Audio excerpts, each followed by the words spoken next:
thank the Lord. I haven't seen y'all make fettuccine Alfredo in a good minute. So let's continue to, expand our palate, learn how to cook new things. Amen. All right, I'm going to hold you to it. Thank you.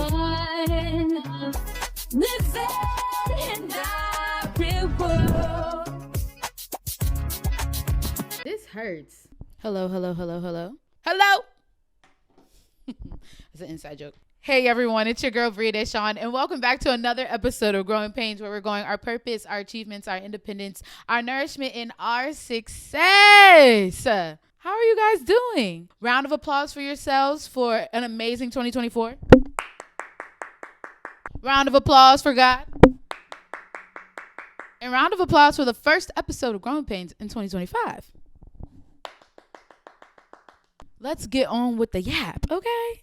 Let me talk about my holidays. So my dad actually came in town for Christmas, and he made some gumbo. I said, Dad, you can come, but you need to bring gumbo with you. And that's what he did. He came with a cooler full of fresh seafood. It was shrimp, crab. He had all the fixings, child. So we had some gumbo, some seafood gumbo, and mad leftovers. So I've been feeding my friends like they the hungry, okay? It was good to see my dad. He comes every Christmas or like around New Year's time. So it's always good to be around him. He is a man of few words, but when we do be talking, it be talking good. Y'all, he was putting me on game with guys.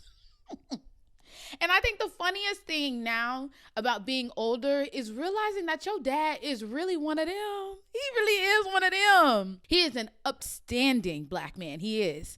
But man, the way he was breaking down the dating scene and everything to me, and like my do's and don'ts, and what men think, I'm like, dang, Dad, you really know better off than. Nah, that's not, I don't even put that on him. But it's just like, dang, like, all right, dude. All right. He put me on some real good game. I told him about the crushes I had in 2024, and he checked me real good. He was like, "Oh, so what, you got a crush on them and you never texted them?" I said, "Oh." But I was like, "Well, Dad, that's not right, because why am I reaching out first?" He said, "Bree, you are a very friendly person. You are very friendly to everybody. You have to go a little bit more to show that you're interested in somebody that you like. Because if you just at the kickback, if you just at the party and you being friendly to everybody, he just gonna think he regular. You got to make him feel special." He didn't say that in those words, but this is how I interpreted it. So, we just need to get myself on a date, y'all. We just need to go on a date. I'm turning 25 this year. Something has to give. Something must give. Okay. We were told to monitor emails for work. There's been no meetings for the past 2 weeks, and it's been really cool. But now it's kind of jagging. It's like, all right, I need somewhere to report to. So I'm excited to get back to work. I'm really excited for the slate for 2025. It's really going to go up in the summer. So I cooked with my friends on New Year's Day. I made some red beans and rice, some cabbage, and I fried some chicken. Like, what? Am I an auntie or what? Like, I be making my way around that kitchen. Ask my friends. They tore that plate up and they walked away with leftovers. Okay.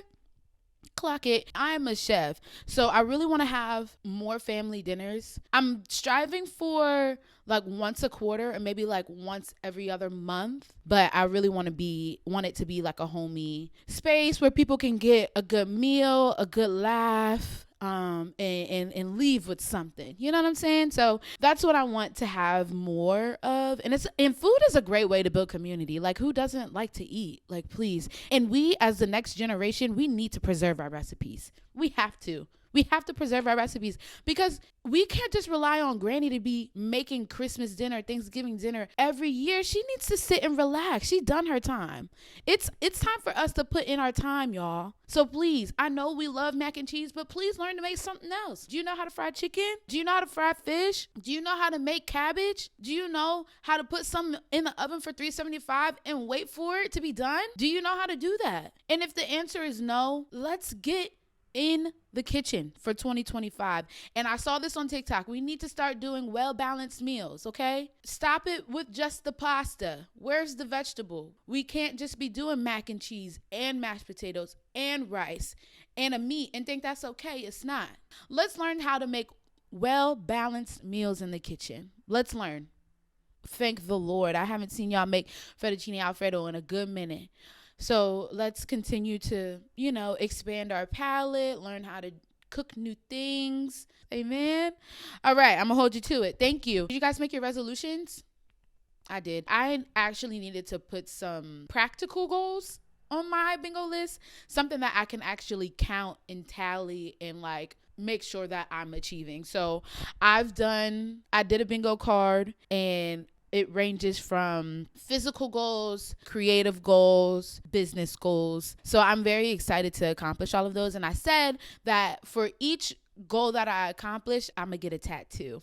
Okay. So if I'm yadded by the end of 2025, just know your girl was on point, and she did what she had to do.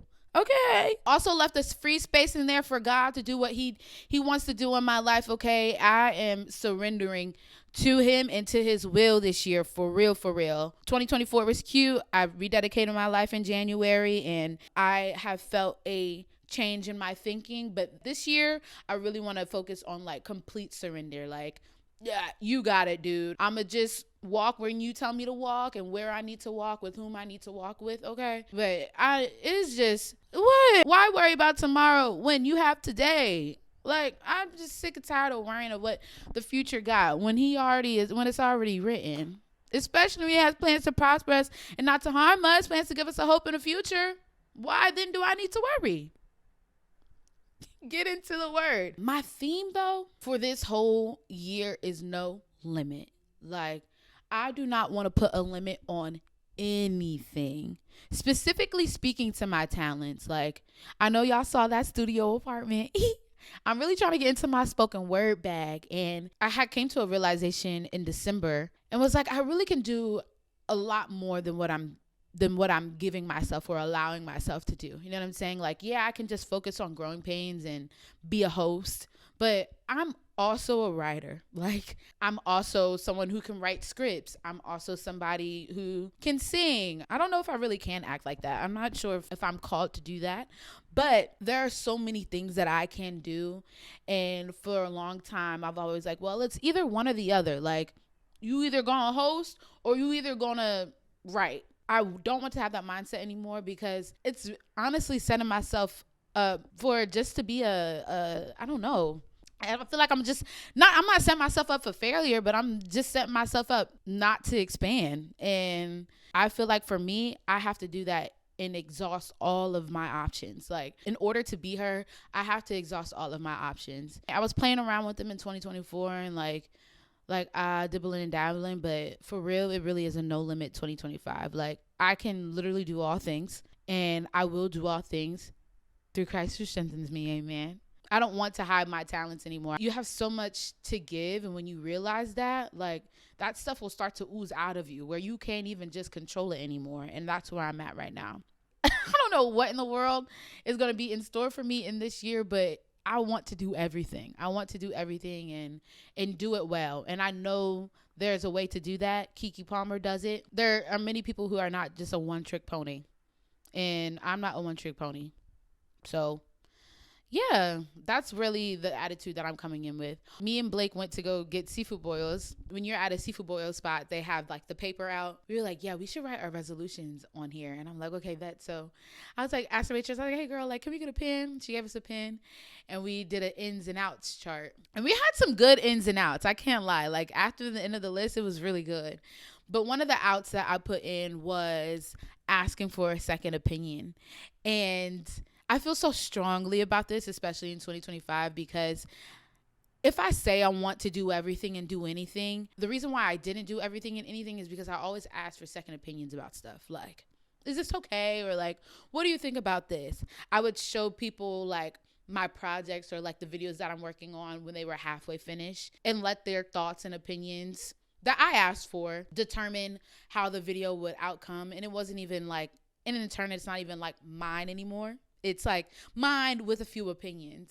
And so I just need to stop getting in the habit of receiving validation from other people and just putting my stuff out there and letting people respond to it, like how they respond. You know, I have fell into a habit of placing extreme value in the comment section And so if you see some of the comments turned off on some of my posts, it's because I need to believe that this video that I put out is good.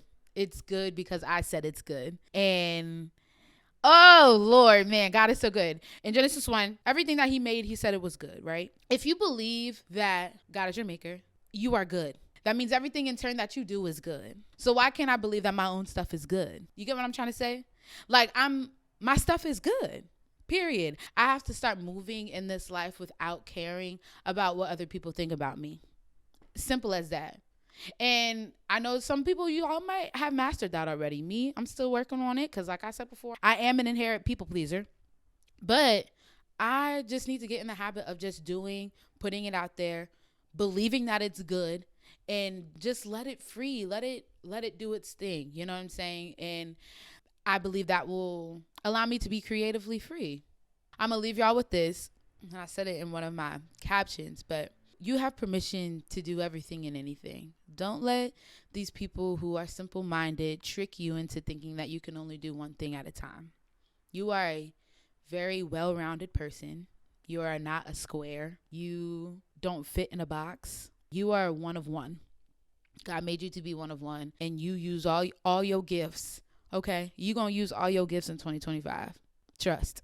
Yeah, y'all. I am extremely happy with the continuation of Growing Pains. I did 20 episodes in 2024. Also looking to have some great guests on the show. So if you know anybody or have anybody in mind that, wants to talk, maybe it's you.